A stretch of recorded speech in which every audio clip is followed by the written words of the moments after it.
कभी ऐसा हुआ है आपने किसी को दिल से चाहा हो, कोशिश की हो, एफर्ट डाला हो, लेकिन सामने वाला या तो समझ नहीं पाया या समझकर भी इग्नोर कर गया। कभी ऐसा महसूस हुआ है कि आप एक रिश्ते में मौजूद हैं लेकिन इमोशनल कनेक्शन सिर्फ आपकी तरफ से है। कभी ऐसा लगा है कि आप चेस कर रहे हों लेकिन सामने वाला बस दूरी बनाकर चलता जा रहा है।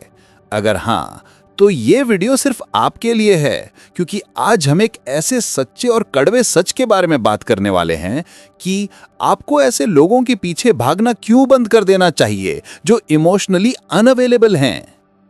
Chapter 1, why do we chase certain people. बहुत लोग ये समझ नहीं पाते कि आखिर क्यों हम उन लोगों के पीछे भागते हैं जो हमारे लिए सही नहीं होते। इसका जवाब सिंपल नहीं है, लेकिन साइकोलॉजिकल है।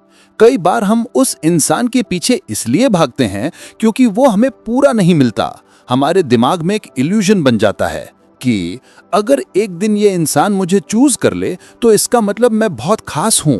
ये एक इमोशनल ट्रैप है, ये एडिक्शन है, अटेंशन की, वैलिडेशन की और विश की कि शायद एक दिन वो बदल जाए। लेकिन सच्चाई ये है, लोग बदलते नहीं हैं जब तक वो खुद बदलना नहीं चाहते, और किसी को इमोशनल बनाना आपका काम नहीं है। Chapter 2, story, relatable experience. मान लीजिए एक लड़का था आर्यन। आर्यन को एक लड़की पसंद आई। उसने बात करना शुरू किया, केयर दिखाई, टाइम दिया और धीरे धीरे फीलिंग्स डेवलप हो गईं। लेकिन लड़की कभी रिप्लाई करे, कभी इग्नोर करे, कभी अटेंशन दे, कभी डिस्टेंस बना ले, कभी बातों में वार्मथ हो और कभी ठंडापन। आर्यन ने सोचा शायद वो बिजी है, शायद उसे टाइम चाहिए, शायद मैं थोड़ा और एफर्ट डालूं। लेकिन हकीकत ये थी, वो इमोशनली अनअवेलेबल थी। वो रिश्ता चाहती थी लेकिन जिम्मेदारी नहीं। वो अटेंशन चाहती थी लेकिन कमिटमेंट नहीं। वो पसंद किया जाना चाहती थी लेकिन प्यार देना नहीं। और यही पैटर्न आज हजारों रिश्तों में चल रहा है। चैप्टर 3, इमोशनली अनअवेलेबल लोग कौन होते हैं। रिलेशनशिप कोच एकता डीबी के अनुसार इमोशनली अनअवेलेबल लोग वे होते हैं जो अपने इमोशंस को ओपनली एक्सप्रेस नहीं कर पाते। उनमें ये ट्रेट्स होते हैं: भावनाओं पर बातचीत अनकंफर्टेबल लगती है, डीप कनेक्शन से डरते हैं, कमिटमेंट से भागते हैं, कॉन्फ्लिक्ट से बचते हैं और हमेशा एक इमोशनल डिस्टेंस बनाए रखते हैं। और सबसे डेंजरस बात क्या है, वो आपको इतना अटेंशन दे देंगे कि आप जुड़ जाओ, लेकिन कमिटमेंट इतना कम देंगे कि आप कंफ्यूज्ड रहो। इस पैटर्न को कहते हैं bread crumbing. Chapter 4, signs that someone is emotionally unavailable. अगर आपका रिश्ता ऐसा लगता है तो आप शायद ऐसे व्यक्ति के साथ हैं। साइन 1, बातचीत हमेशा सरफेस लेवल पर होती है। आप इमोशनल बातें करना चाहते हैं लेकिन वो अवॉइड कर देते हैं। साइन 2, एफर्ट एक तरफा है। प्लान आप बनाते हैं, कॉन्वर्सेशन आप शुरू करते हैं और रिश्ते को बचाने की कोशिश भी आप ही करते हैं। Sign 3, they disappear when emotions get serious. जैसे ही बातें सीरियसनेस के आसपास आती हैं वो दूरी बना लेते हैं। साइन 4, नो क्लैरिटी, सिर्फ कंफ्यूजन। वो बोलेंगे देखते हैं, टाइम बताएगा, मैं रेडी नहीं हूं, लेकिन आपको छोड़ते भी नहीं। Sign 5, you always feel not enough. कितना भी गिव करो आपको लगता है कि वो सेटिस्फाइड नहीं होते। क्यों? क्योंकि समस्या आप में नहीं, भावनाएं एक्सप्रेस करने में उनकी असमर्थता में है। Chapter 5, why chasing them is damaging. ऐसे लोगों को चेज करने से सबसे पहले क्या मरता है? आपकी सेल्फ रिस्पेक्ट। धीरे धीरे आप अपनी वैल्यू क्वेश्चन करने लगते हो, आप एंग्शियस हो जाते हो, आप ओवरथिंक करने लगते हो और सबसे खतरनाक, आप नॉर्मल समझने लगते हो उस बिहेवियर को जो आपको तोड़ रहा है।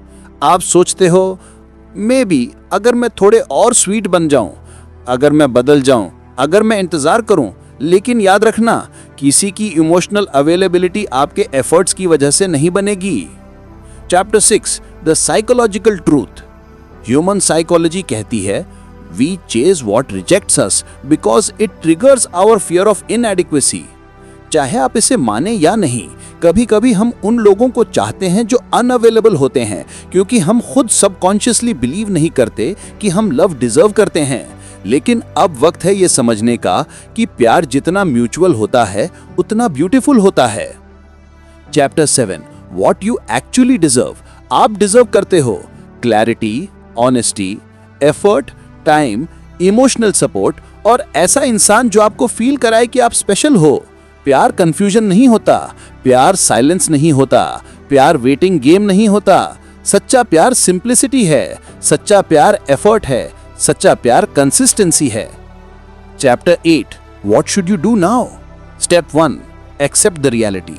सबसे पहले यह समझो कि वो अभी इमोशनल रिलेशनशिप के लिए तैयार नहीं है।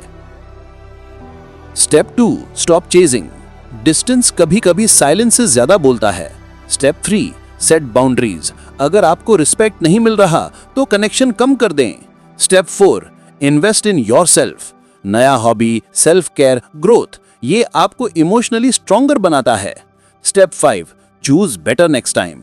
प्यार अंधा नहीं होना चाहिए, प्यार समझदारी से होना चाहिए। Chapter 9 affirmations.